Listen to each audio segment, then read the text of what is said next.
How's it going, Smashers? I'm DatSmashBro and welcome to the Moveset Ideas series. With each new installment of Smash Brothers, there's a lot of new combatants for everyone to enjoy. For this series, I do moveset creations and predictions for potential newcomers. And for this video, we will be looking over a character who is an otaku assassin that fights enemies with his beam katana and wrestling moves, known as Travis Touchdown.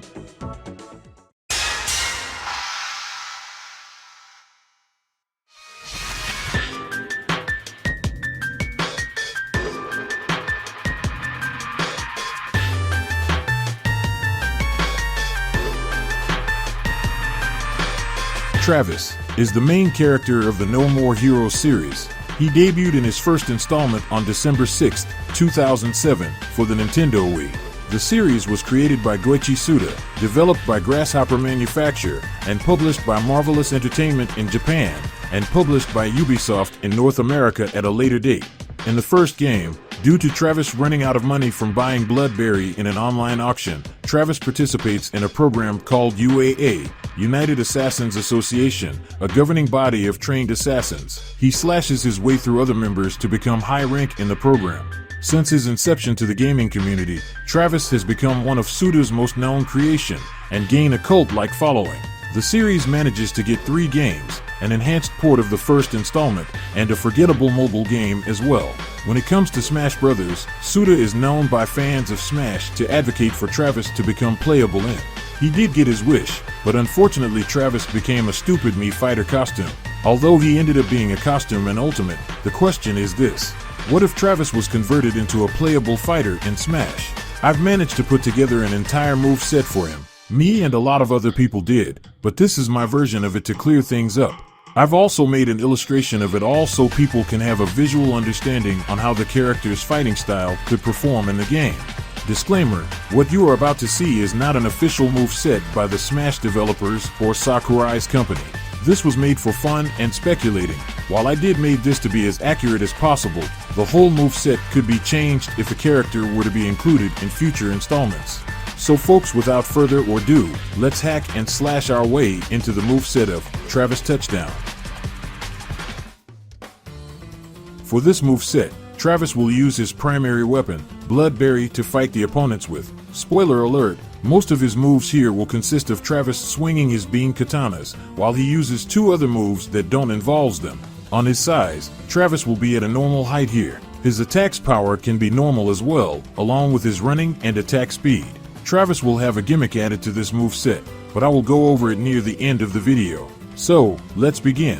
For his jab attack, he swings Bloodberry to his side, followed by another swing, and ending the attack with a powerful slash. This is the basic combo attack that Travis does on the ground. The third swing will knock back the fighters. For his front tilt, he performs a thrust attack with his weapon. This move will knock back the fighters and can KO them if at a high percentage. The tilt attack can also shatter the other fighters' shields if timed correctly. For the up tilt attack, he swings his beam katana above him. This move is used as a combo starter on low percent and a KO option on high percent. The move can come out fast. For the down tilt attack, he swings his beam katana at a low angle. Just like the up tilt, this attack can be used as a combo starter. You can use his up tilt attack as a follow-up. On high percent, this can kill. Now that we are done with his basic ground attacks, let's go on up to his aerials. For the aerial attacks of Travis Touchdown, he will use Bloodberry in all 5 of them. So to go through them, his neutral air is him spinning his beam katana in front of him. Just like Byleth and Pit's neutral air in Smash, this aerial attack will have a multi-hit effect on the fighters. This can be used as a follow-up attack from the up or down tilts. For his front air attack, he does a powerful swing in front of him. This move can be used as a kill option for Travis. You can also use the tilts in the beginning and follow up with this move. For the back air, he performs an overhead chop swing behind him. This move will have a little delay to it, due to the power behind it. If he hits the fighter at a certain angle, he will spike them downwards. For his up air, he raises his beam katana above him in a horizontal position. This can be used as a KO option or a follow-up attack. For the down aerial move, he swings his beam katana below him. As usual, this move will be able to spike the opponents downward, just like his back air. This means that Travis has two aerial options to spike the fighters with. For the dash attack of Travis, he slides into the fighters with his beam katana pointing in front of him. This move can go through two fighters at the same time. On high percent, this can KO. Okay, now, let's go to the smash attacks of Travis. The smash attacks of Travis will be him once again, using Bloodberry in simple but powerful ways. To go through them, his forward smash attack is him swinging his beam katana in a powerful way. This smash attack can also reflect oncoming projectiles back to the fighters if timed correctly. For his up smash, he spins Bloodberry above him. This move will also have a multi-hit effect on the opponents. This will be similar to Mithra's up smash in Ultimate. For the down smash of Travis, he swings his beam katana around him at a lower angle. This smash attack will hit the fighters from his front and back side. On high percent, this can kill. Okay folks, let's head on over to the special attacks of Travis Touchdown. I know some viewers are bored with the basic attacks I've just shown here, but don't worry, his special attacks for this moveset will be worth it. He will be using two other beam katanas in this segment. For the neutral special, he uses his Death Glove. This is a weapon that showed up in both games, Travis Strikes Again No More Heroes, and in No More Heroes 3. I will be using the version from NMH3.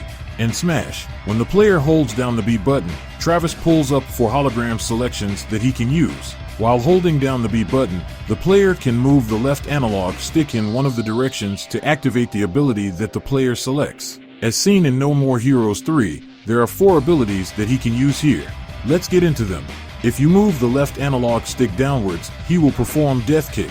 Travis performs a drop kick to a single fighter. If he performs this move in a distance, he will teleport to the nearest fighter and drop kick them. If it's just him and one fighter on the stage, the player can't be too far from the opponent, otherwise, this move won't work. If the player moves the left analog stick to the left, he will activate Death Rain. Travis throws up a large blue ring, which fires out projectiles at all enemies within the circle. In Smash, the blue ring will be stationary. The projectiles won't stun the fighters if hit, meaning that the other fighters can still be able to move around the blue ring's range while taking damage. If the player moves the left analog stick to the right, Travis activates Death Slow. He throws down another blue ring, which drastically slows the speed of everything inside of its range. This will apply to any oncoming projectiles as well. If they pass through the Death Slow ring, it will pass through it in slow motion until the projectile flies out of its range. You can trap up to 2 fighters with this move. If the player moves the left analog stick upwards, Travis will perform Death Force. He puts a grid around the nearest fighter and pushes them back at a great distance. He will only be able to use this on a single fighter.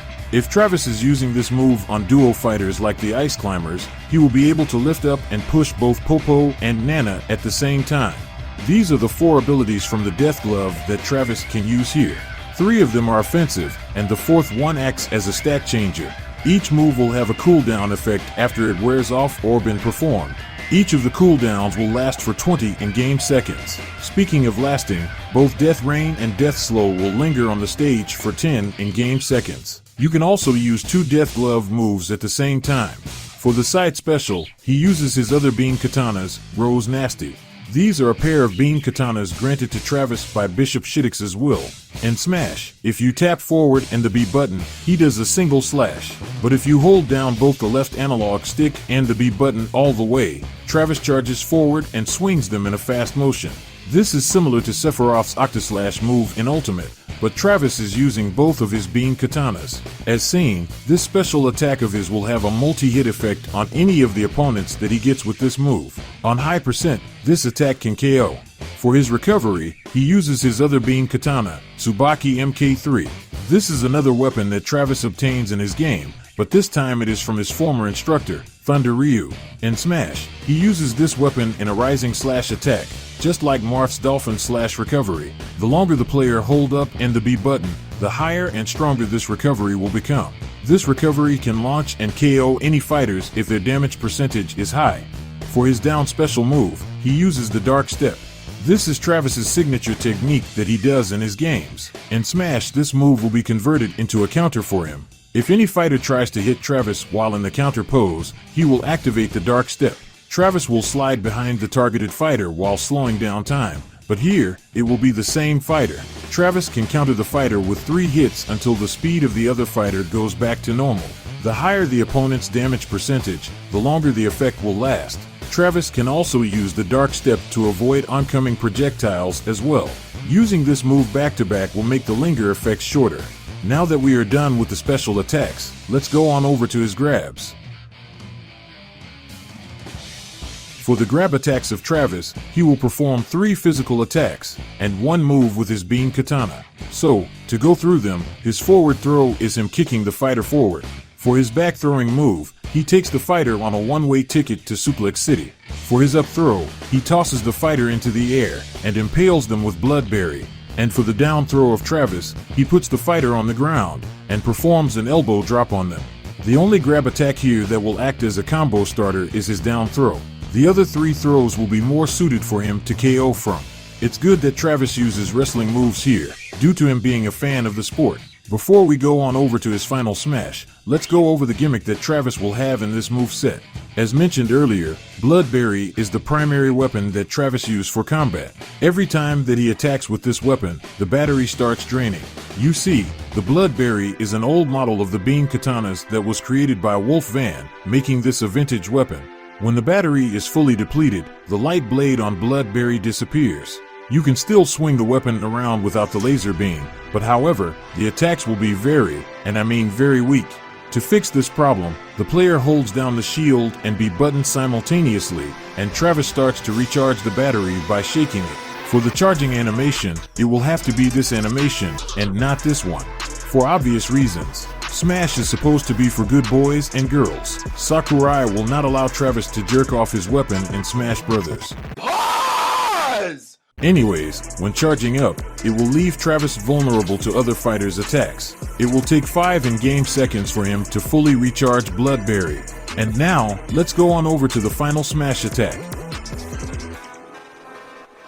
For the final smash of Travis touchdown, he will transform into his Gundam-like form from No More Heroes 3, full green mode. Travis will fly all over the stage and start attacking other fighters with powerful slashes, death blows, and missiles that he fires out at the end of the barrage of attacks. While the slashes and missiles will be powerful, the death blow that he randomly does during the attacks will be a one-hit KO move. If any opponent's damage percentage is high during his final smash, this will guarantee a stock exchange for Travis. For his stage, it can be the motel from the first No More Heroes game. This is a location that Travis resides at. The players can be fighting on the balcony or on the rooftop of the motel. Common enemies can be on the stage as a hazard to the fighters. Other characters can make cameos in the background like Shinobu Jacobs, Bad Girl, Badman, and Dr. Naomi. So folks, what do you think? Pretty interesting, huh? That's all I have for the moveset of Travis Touchdown. If you have any thoughts or anything you would like to add to this, make sure to put it in the comments down below. If you enjoyed this video, make sure to give it a thumbs up, subscribe, share, and turn on notifications. I also can do video requests for other characters' moveset ideas as well. If interested, you can check out my previous moveset videos I did on this channel. Thank you all for watching this video, and I'll see you on the next moveset. Catch y'all later.